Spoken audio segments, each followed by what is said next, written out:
We are currently in the face of a rapidly accelerating international financial collapse. Billions are being threatened by a water crisis combined with a global food shortage, and the repeated failure of political leadership to competently address these matters has made the overall crisis even worse. Given this state of the world around you, wouldn't it be a proper occasion to ask, what actually governs your society? Take the fanaticism around global warming. The science indicates that these changes in the Earth's climate are determined by solar cycles, orbital changes, and interstellar radiation. Yet even potentially decent leaders are still going along with the green policies that will vastly accelerate the economic breakdown.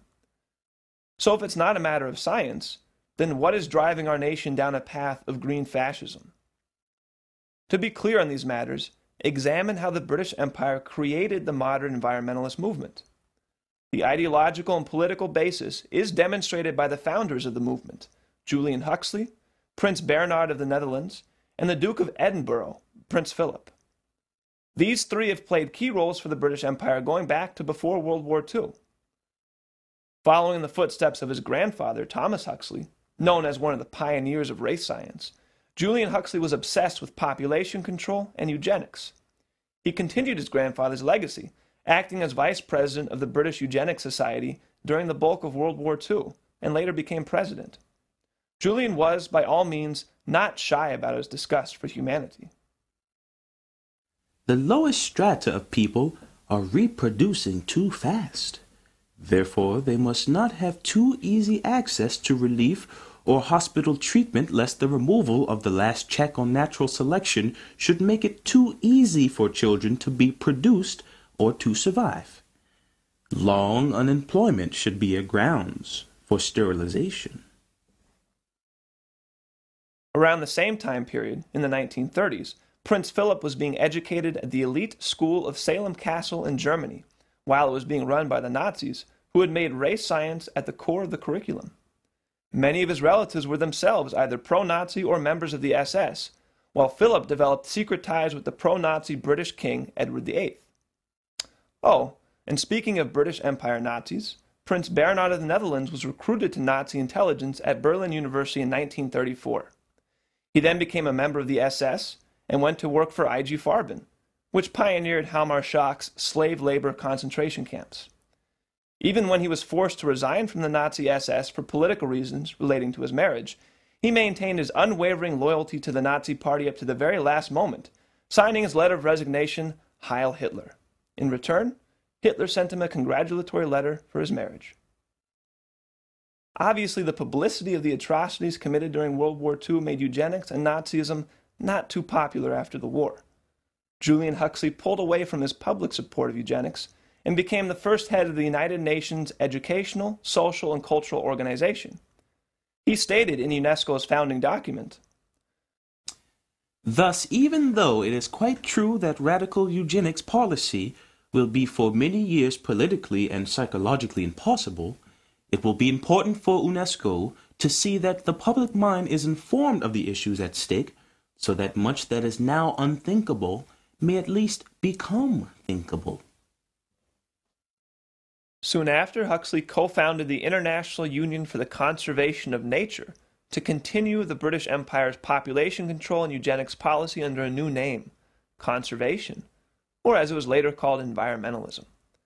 Prince Philip likewise took up the cause of environmentalism, taking a personal commitment to reduce the global population by billions.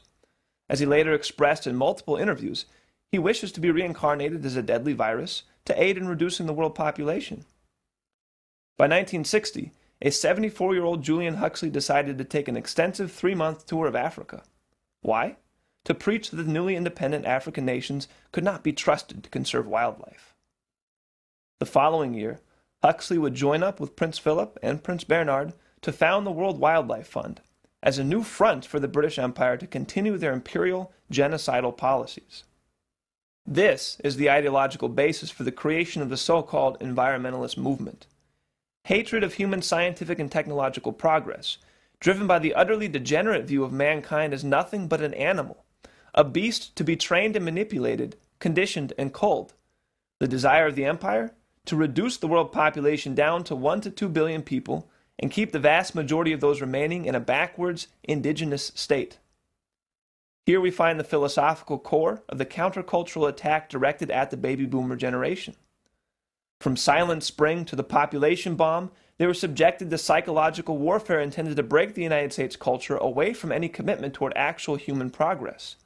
The baby boomers were conditioned to believe that man was a scourge on the planet, and any desire to improve mankind's living conditions, especially through application of nuclear power, must be stopped. The global warming hoax was introduced in 1975 through a conference organized by Margaret Mead. Bringing together the followers of this anti-human doctrine in the United States, the entire conference was run under the presumptions that mankind's development was inherently going to devastate the planet. That was the only thing that mattered to the organizers of the conference. Scientific accuracy was secondary, and only relevant to the degree that it could be manipulated to justify their desired policy of halting progress and reducing the population. The conference featured followers of Paul Ehrlich, whose fraudulent work, The Population Bomb, was a reintroduction of the work of Thomas Malthus. Ehrlich himself believed that we should cut the U.S. population in half.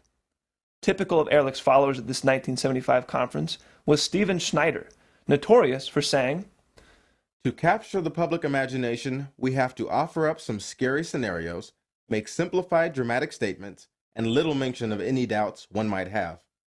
Each of us has to decide the right balance between being effective and being honest." Schneider later became a major participant in the Intergovernmental Panel on Climate Change, the supposed scientific authority regarding global warming. Under the direction of Mead, the emphasis of the 1975 conference was not science, but on obtaining a consensus agreement on the proper scare stories needed to push their policy. As Mead said herself at the conference, "What we need from scientists are estimates, presented with sufficient conservatism and plausibility, but at the same time as free as possible from internal disagreements that can be exploited by political interests. That will allow us to start building a system of artificial but effective warnings. Warnings which will parallel the instincts of animals who flee before the hurricane." it was out of this conference that the hoax of man-made global warming was born. This was never about science. It is the British Empire's policy for genocide. So before you react or come to a consensus with your friends and neighbors, make sure you actually know where your impulses are coming from. Just because you share an opinion, how do you know it's really yours?